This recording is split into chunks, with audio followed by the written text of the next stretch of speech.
রব্বানা আতিনা ফিদ দুনিয়া হাসানা ওয়া ফিল আখিরাতি হাসানা ওয়া কিনা আযাবান নার।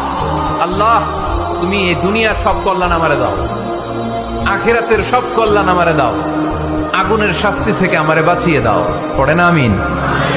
আল্লাহ, তুমি ধৈর্য ধারণকারীকে ভালোবাসো।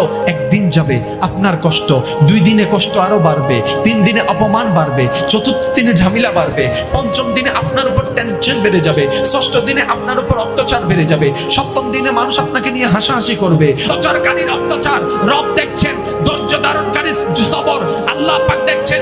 যেই দিন রবের মর্জি হয়ে যাবে, রব যখন দেখবে আপনার ধৈর্যটা রবের পছন্দ হয়েছে, এবার রব ডাক দিয়ে বলবে, ওরে ফেরেশতারা, আমার বান্দাকে সাহায্য করা শুরু কর, সাহায্য করা শুরু কর, সাহায্য করা শুরু কর। ফেরেশতা বলবে, আল্লাহ, দুনিয়ার সামান্য একটা রিকশা